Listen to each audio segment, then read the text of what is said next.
Thank you very much, everybody. It's good to be with you. I'd like to begin by providing an update on my administration's actions to protect American workers as we battle the China virus. Since the virus escaped China, my administration has enacted $3 trillion in economic relief.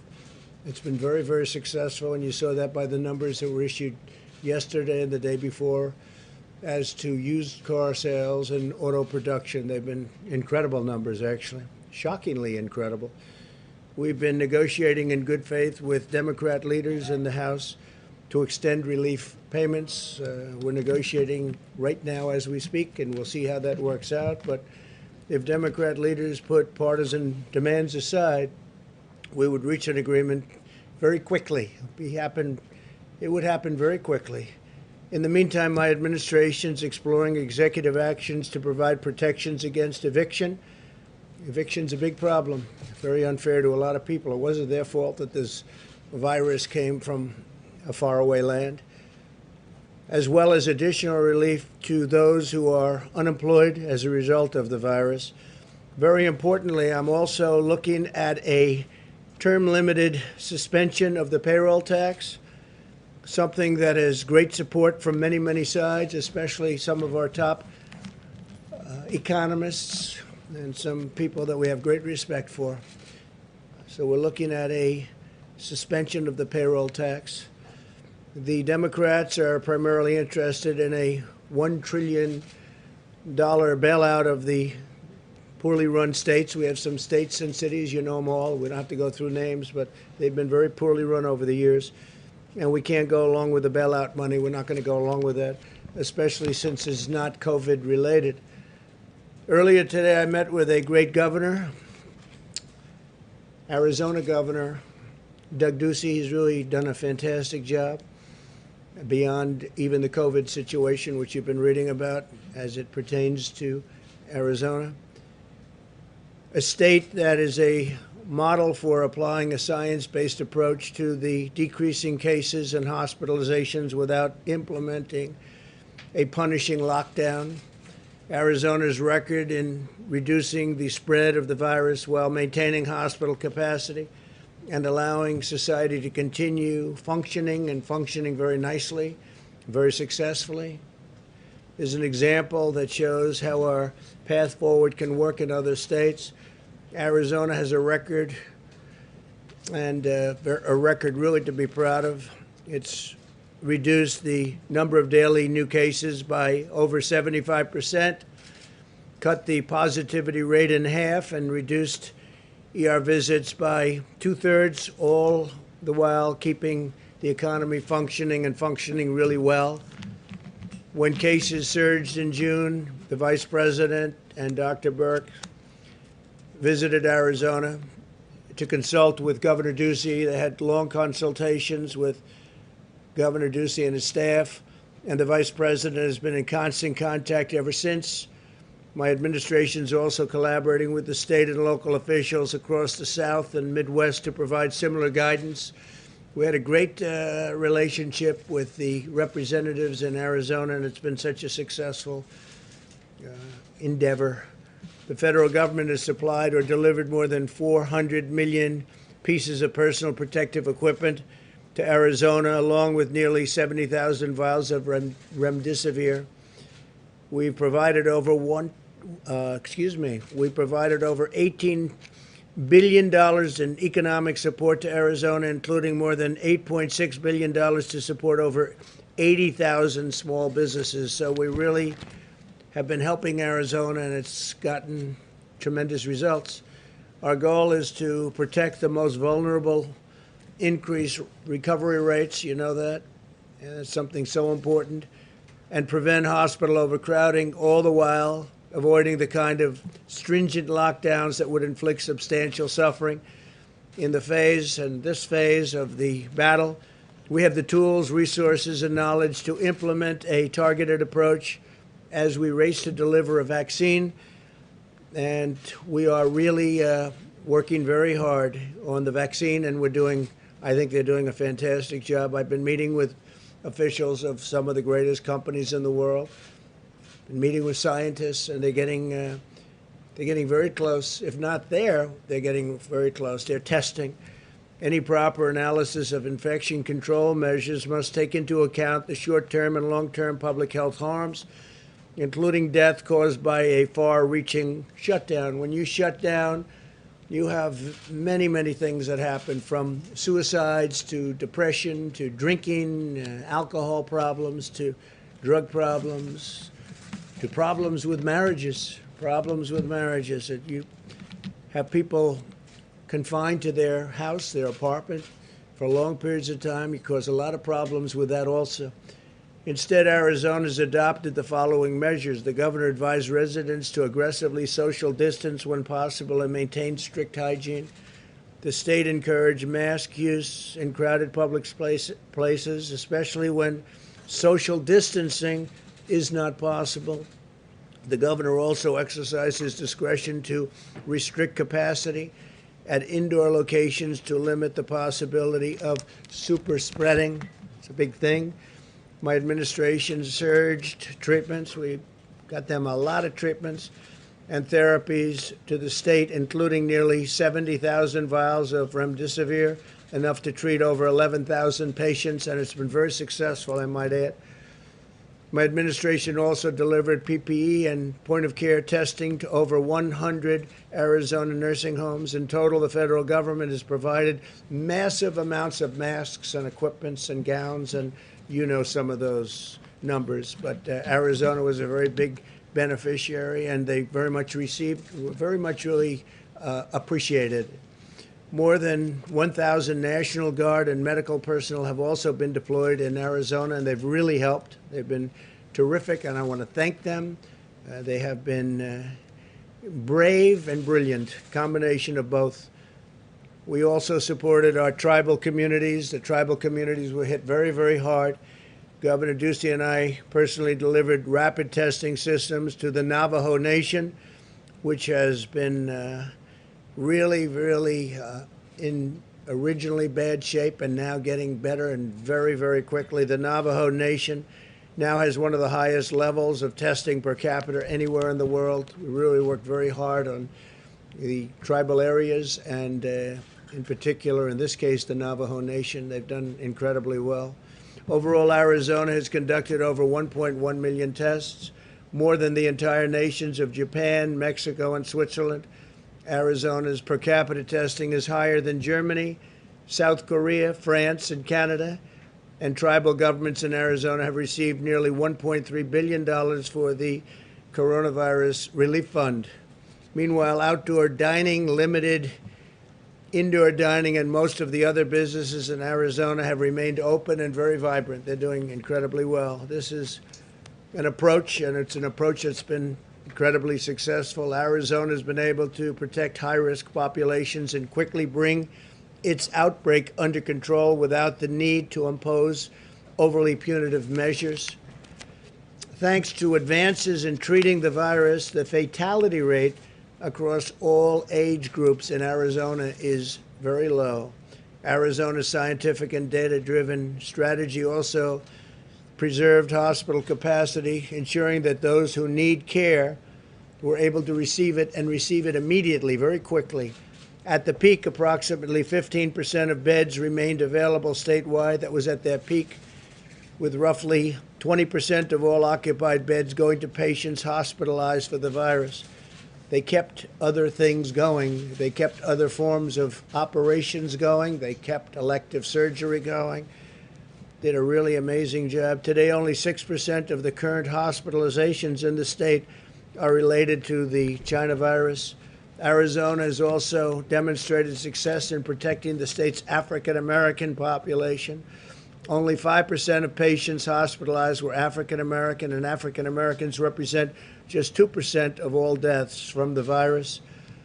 As it has worked to contain its outbreak, Arizona has also been formulating a plan to get children safely back to school as soon as possible. We want our schools open all over the country. We want our schools open. Arizona's worked very hard on this, and they're doing very well. The Department of Education is providing Arizona schools with $625 million. They're working very hard and that's in conjunction with CARES funding. My administration is actively working with other states in the same way we worked with Arizona. In recent weeks, members of the coronavirus task force have visited over 15 states to encourage them to follow our path forward, including Tennessee, Kentucky, Virginia, Indiana, and Ohio. And I'll be going to Ohio tomorrow. I look forward to it very much. It's a great place and a great state with an excellent governor, and we look forward to being there tomorrow. Next week, Dr. Burke, we'll be visiting Iowa, Nebraska, Kansas, Missouri, Oklahoma, and Arkansas. And also, I believe they're trying to get in West Virginia, a great place, a great state, and I'm sure that will happen because we'd like it to happen. They'd like to see her. So we're going to try very hard to get the doctor to West Virginia in addition to those states to deliver aggressive, tailored, and targeted guidance. The strategy we're taking to these states will protect those at highest risk while allowing others at a lower risk to safely resume work and school. If we do this successfully, it can be really something incredible because we're talking about a lot of states. We're talking about many, many states. It's really great to see also that Florida, we're coming down. It's coming down and pretty substantially in many locations. And even Miami is starting to come down. Miami was hit very hard. California likewise, and Texas likewise coming down and really starting to be a substantial amount of reduction. It recognizes that prolonged lockdowns impose a wide range of serious public health threats, including higher levels of suicide, drug overdoses, and other significant health harms resulting from the depression that we talked about, social isolation, economic hardship. It's been very tough for those people that are put in a lockdown position for too long. Really has been a very tough and harmful situation for many people. The fact is that these harms are not measured daily here or abroad. It makes them really a very serious threat because people don't know exactly what they are and how bad they are. But I think they're very bad. Going forward, we must continue to remain vigilant in shielding the elderly and those with underlying conditions. Approximately half of all deaths have occurred in nursing homes and long-term care facilities, which is an incredible number and statistic if you think about it. I also urge Americans to help us stop the spread of the virus, practice good hygiene, socially distance, avoid large crowds, and wear a mask where distancing is not possible. It's a patriotic thing to do. If you are sick, isolate yourself, especially from high-risk family members and friends. So important. Isolate yourself from high-risk family members and friends if you're not feeling well. Together, we will defeat the virus and emerge from this safer and stronger than ever. Thanks to the robust federal action in partnership with state and local leaders, new cases of the virus are declining in 80% of the jurisdictions, which is an incredible number. And the overall test positivity rate has declined by 8% since last week. 0 states have seen outbreaks get worse since yesterday, so 0 states. We're also continuing to make progress in the development of a vaccine. This is something so important. Also, therapeutics are on the front burner. We're having tremendous, I think we'll let you know very soon, I think long before the end of the year. We're having tremendous success on therapeutics and tremendous success on vaccines, and we're ready to deliver them literally as soon as they're okayed. This morning, my administration approved $1 billion for Johnson & Johnson, who's been working very hard, and they think they have something very special to manufacture and distribute 100 million doses of a China virus vaccine as soon as one is available. And again, we think that's going to be soon, and we think we're going to have the vaccines before the end of the year, maybe long before the end of the year. Finally, today, I'm pleased to announce that the Department of Justice has issued $35 million in grants to 73 organizations nationwide, providing assistance to human trafficking victims, a terrible thing. You think of human trafficking as being an ancient form of crime. It's not. Because of the internet, it's a very modern crime all over the world. Not just here, all over the world, human trafficking. It's usually in women or women and children. But it's, again, because of the internet, It's a terrible situation, never been like this. And also survivors who face heightened dangers during the pandemic. It's actually increased during the pandemic. I guess some reasons are obvious and some reasons are less obvious, but human trafficking, we're working very, very strongly. The wall is up to 277 miles right now, and it's going up by the end of the year. It'll be largely finished shortly after the end of the year. And it's had a tremendous impact, a very positive impact on human trafficking, unbelievable impact, actually. My administration will never rest in our fight against the human trafficking. To me, it's one of the most horrific of crimes, and we work very hard on that. With that, we'll take some questions. Please. Two quick questions. Thank you, Mr. President. First of all, you said that voting by mail is an invitation to fraud. Could you lay out and tell us exactly where the evidence is right now that mail-in ballots in Nevada and other states will lead to widespread fraud? Well, if you read, even the Washington Post had a terrible story on mail-in, and the New York Times, and many newspapers have had terrible stories. You see them all over the internet. They've had some just horrible stories on mail-in ballots. You look at Arizona, you don't even have to have, as you know, they have a provision where they don't have to check signatures. So you sign it and you could have a totally different signature. It's okay. It won't be approved. They have the right to go 7 days after the election for approval. So you're not even going to know who won the state of Nevada. Oh, you were talking about Nevada. Oh, well, I just wanted to point out we did call Nevada's Secretary of State's Office Election Division, and the spokeswoman there said that that simply isn't true, Mr. President, and that Nevada will continue to check ballot signatures against voter registration cards. It's done at the county level. Okay, but that's not what they said when they approved it. They said they're not going to check signatures. They're not going to be able to, and their machinery, which is old, doesn't allow them to. So it's going to be physically impossible for them to do that, especially in a short period of time. In addition, you have the November 3rd election, and they're allowed to count votes until 7 days after the election. So what does that mean? If Nevada, which is a big state and a great state, a state I like very much, and I think we're going to do very well there, are we going to wait a week after November 3rd if it comes down to Nevada, which it could very well? I don't think so. I don't think it's appropriate. So with all of the bundling that you're going to have, with the harvesting you're going to have, with people being sent ballots all over that have maybe nothing to do with the state anymore, it's a terrible thing. In New York, they had the Carolyn Maloney situation, and I criticized it badly over the last 2 years and 2 days. I mean, I gave it some very, very strong criticism, and all of a sudden, like a miracle, they just approved the winner. Well, what happened? Did the person that was second concede the race, even though it was very close and all mixed up? They have a terrible situation in New York with the ballots, you know that.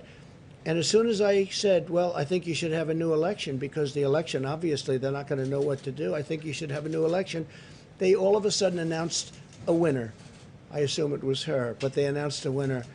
Well, I don't agree with it. Did somebody speak to the person on the other side, the opponent? Did they do something for the opponent on the other side? Take a look at Paterson, New Jersey. Take a look at many things. It's all over newspapers what's going on with the mail-in ballots. They send out millions of ballots. They're totally unprepared to do it. And then they come back in the millions. It's going to be a disaster. I'm doing our country a big favor by bringing it up.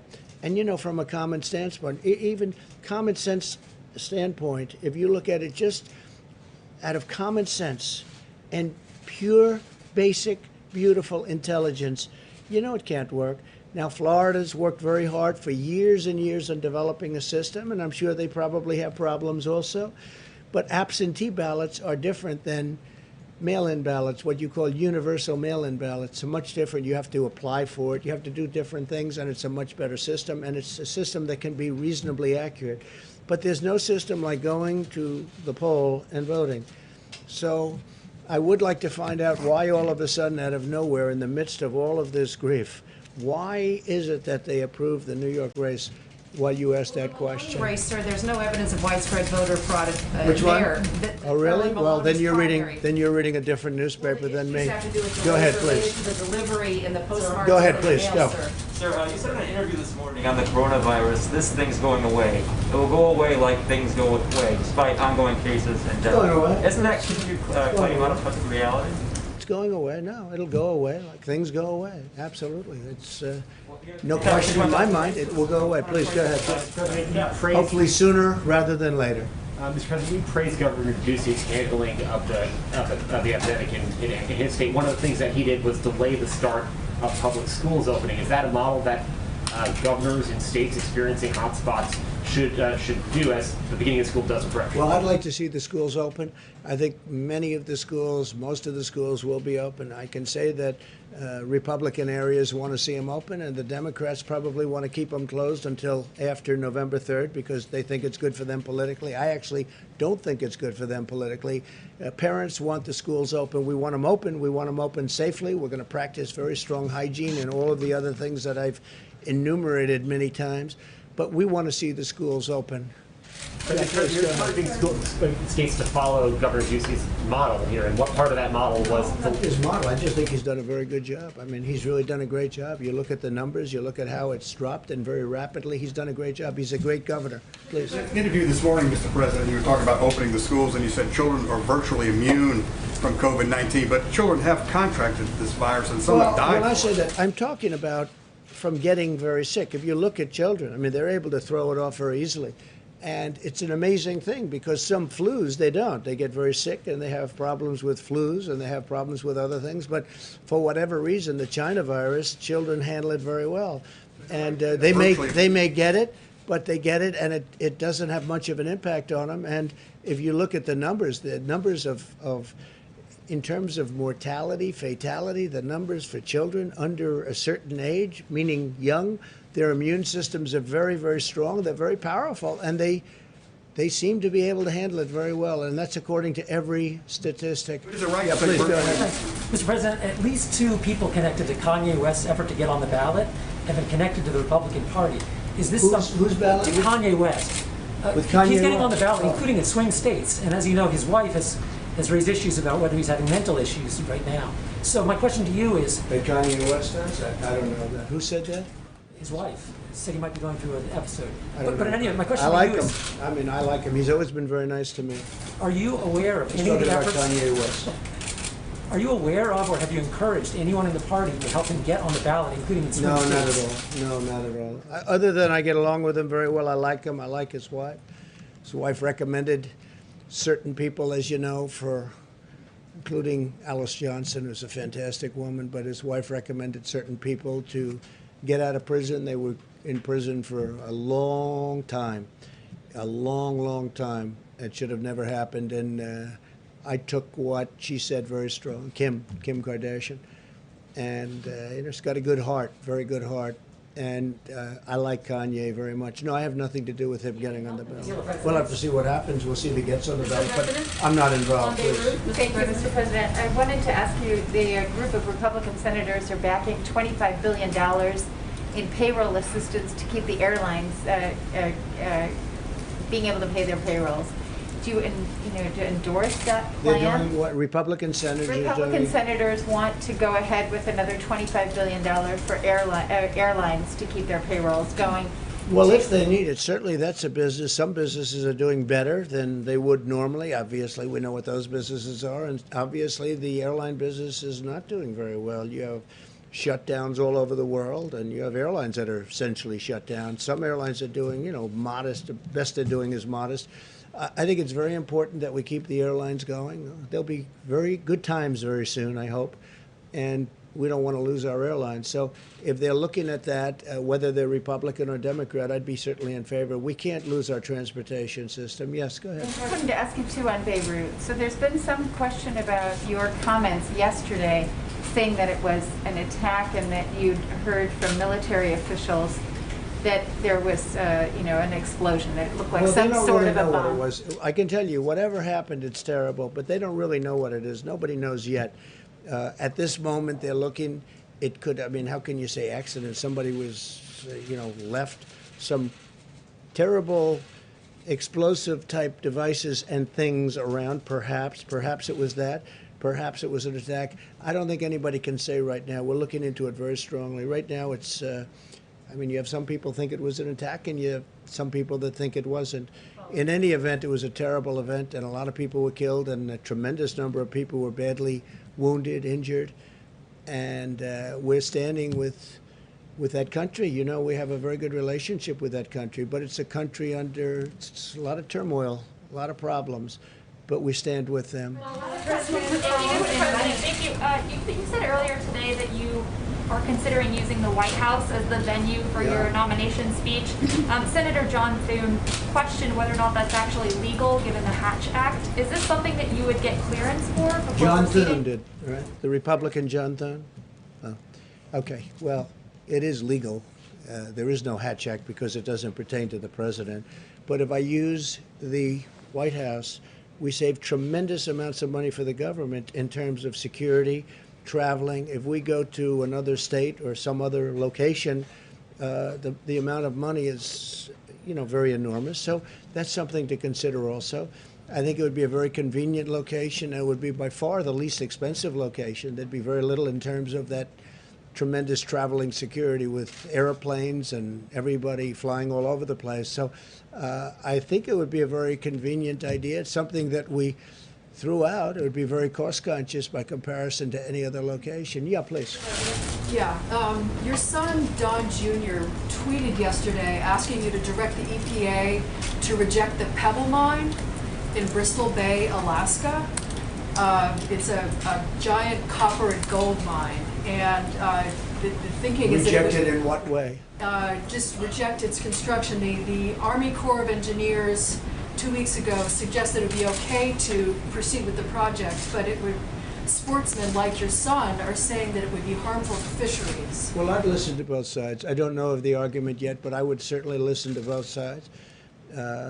My son has some very strong opinions, and he is very much of an environmentalist, and he was very impressed with what we did yesterday, because that's one of the great environmental bills, and beyond that, ever signed since well, I guess over 100 years, if you think about it. It's been a long time. But I will look at both sides of it. I had heard about it.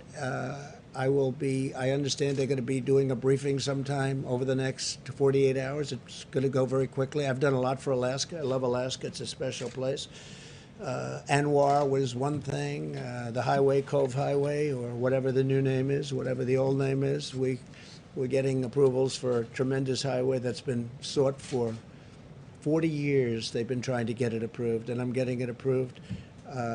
We've done a lot for Alaska. It's a special place, and I'll take a look at that. It's interesting. Yeah, please go ahead. Thank you, Mr. President. Two brief questions. First, your administration has praised ambulance drivers and the ambulance service for their role in dealing with the coronavirus. Sure. And recently there has been scuttlebutt that the ambulance associations, drivers and all, have not been fully reimbursed for the work they're doing. They said they are owed $2.89 billion, and they've only received $300 million from the Provider Relief Fund. Not 300 billion, no. What, Not 300. million? You mean 300 million? At the Provider Relief Fund at HHS. Are you going to look into this? I will. or I make just sure- heard of it for the first time. The ambulance people have done an incredible job, as have the doctors, the nurses, the frontline workers. Law enforcement has been incredible. The military, FEMA. I mean, I could name almost every group. I can't tell you of a group that's done poorly, but the ambulance people have done it's a tough job too, very dangerous job, very tough job. I will certainly look in. I mean, you're telling me something that for the first time, nobody is complaining about not getting paid too much, but we'll take a look at the ambulance drivers. The other thing, Secretary Esper said today that based on what he had heard, the incident in Beirut he felt was an accident. Now, he's disagreed with you on other things before. Do you have any comment about his remark? Whatever if that's what he heard, I think that I've heard it both ways too. I've heard accent, I've heard, explosives, and obviously it must have been some form of explosives. But whether it was a bomb intentionally set off, it ended up being a bomb. But no, I've heard it both ways. It could have been an accident, and it could have also been something that was very offensive, and I wouldn't be very happy with that. And you have no problem with Just to that? follow up on that, Mr. President, even if you just have suspicion that the Beirut explosion is a bomb, do you have any plans of pertaining to U.S. assets in the region, for example? I mean, how are you looking into this? We're working very closely with the government, and we're working very closely with many different agencies, including the military, and we'll be able to figure it out. We already probably have figured it out. Thank you very much, everybody. Thank you. Mr. President, Everyone, they were- what did you mean